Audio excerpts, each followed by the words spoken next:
Hello, good morning guys. Oh, snow घर अगाडि यार घरमै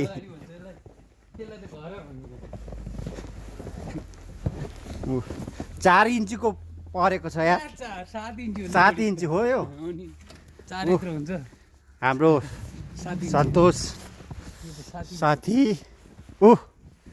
यो हाम्रो घर हो चाबी छ मसँग छ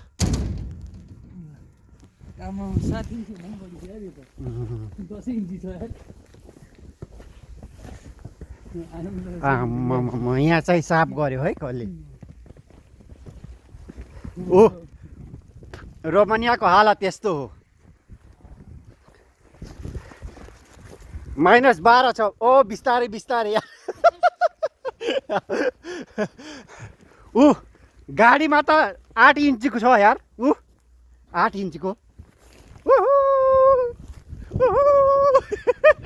रमाइलो छ है रोमानियामा रमाइलो छ अहिले खेल्ने बेलामा रमाइलो छ पछि अब 2-3 घन्टापछि थाहा हुन्छ चिसोले भेटाउँछ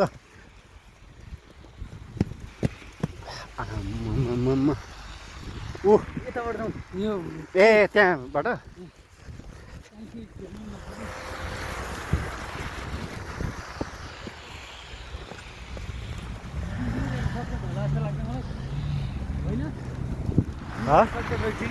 यहाँबाट त डाइरेक्ट त्यहाँ निस्किन्छ नि त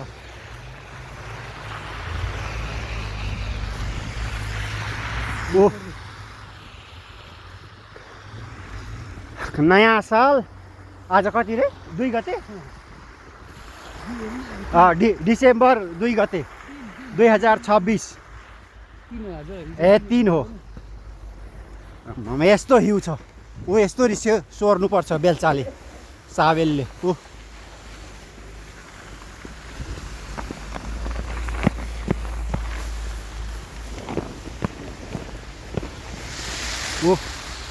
रुख त सेतै भएछ यार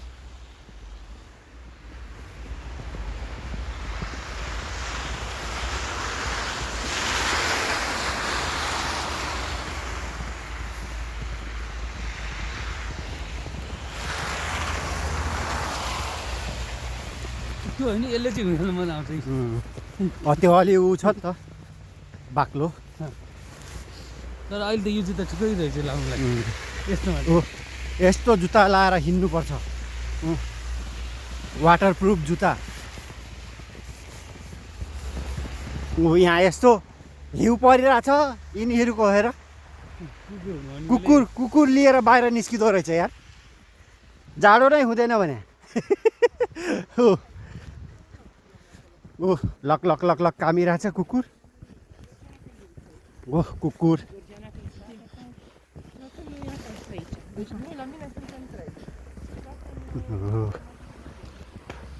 रुख त पुरै सेतै भएछ यार रोमानियामा आउँदाखेरि बाक्लो बाक्लो ज्याकेट सुज गर्मी महिनाको लागि हाफ कट्टु गर्मी महिनाको लागि हाफ कट्टु होइन गर्मीमा पनि ज्याकेट लाएर काम गर्ने हो यहाँको मान्छेहरूलाई रमाइलो हुन्छ कुकुर लिएर बाहिर आउँदो रहेछ हिलो हो नि हिलो हिलो रोमानियाको हिलो होइन त यस्तरी खस्दो रहेछ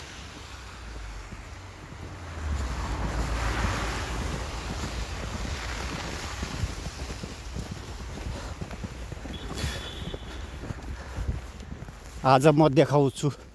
तपाईँहरूलाई रोमानियामा कसरी हिउँ पर्दो रहेछ काफुल्यान्ड जाँदैछु कि हामी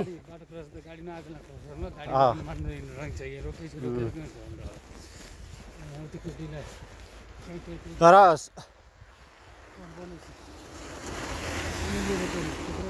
रोक्यो त्यो बाटो यसरी क्रस गर्नुपर्छ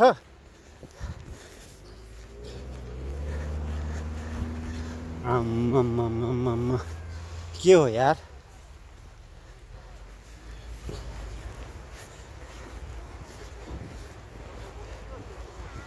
ए स्किटिङ पो खेल्दो रहेछ यार ए लड्यो लड्यो लड्यो लड्यो रमाइलो पो हुँदैछ त ऊ बाबुलाई खेलाउँदैछ रहेछ ऊ पिङ खेल्ने हो कि स्नोमा भलिबल खेल्ने हो कि सबै थोक छ फुटबल छ तर लास्टै रमाइलो यार पुरै सेतै छ त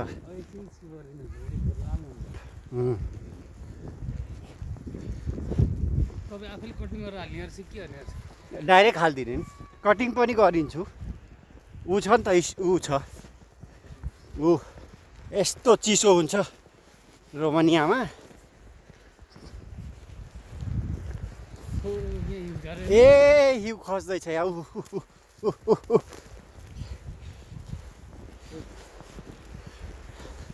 अलिकति समाचार नमिरेर बनाइदेऊ न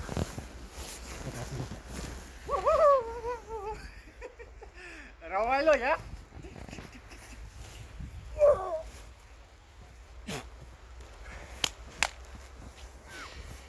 यो पर्यो फुरुरु के भन्छ Christmas tree real Christmas tree होइन त रियल हो रियल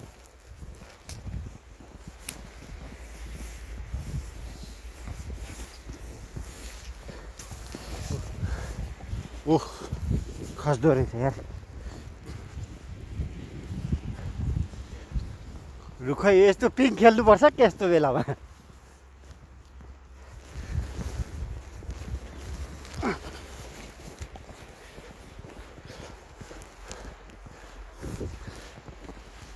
हो मान्छेहरू कुकुर लिएर आउँदो रहेछ कुकुरले मजाले खेल्दो रहेछ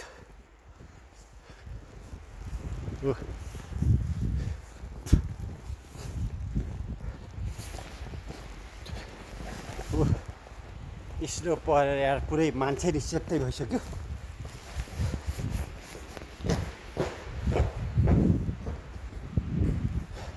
यो रोड हो रोड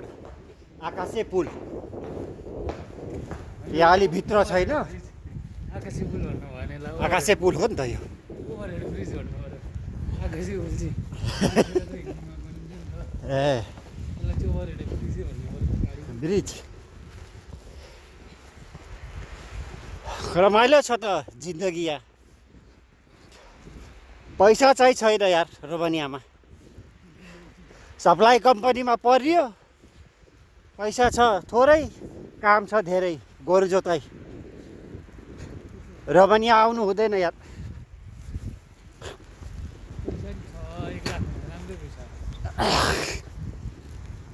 सप्लाईमा पर्यो डाइरेक्ट कम्पनी भएको भए पैसा हुन्थ्यो है 1.5 लाख भन्नु माथि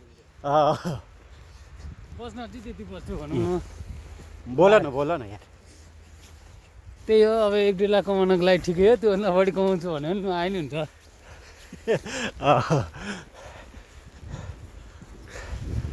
तर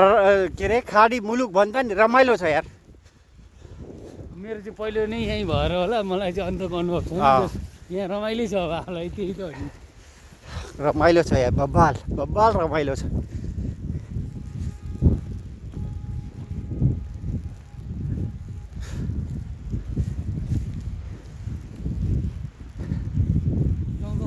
खै कुन बाटो जाने यार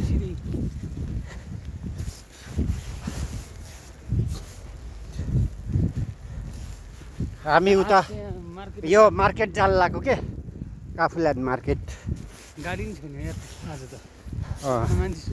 मान्छे सब सुतिरहेछ यस्तो जाडोमा को निस्किन्छ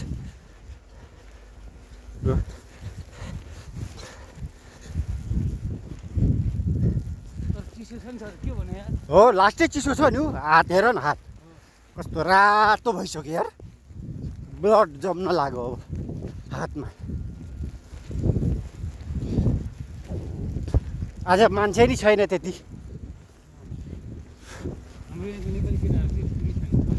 भित्र होला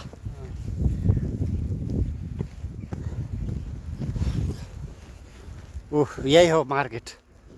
काफुल्यान्ड मार्केट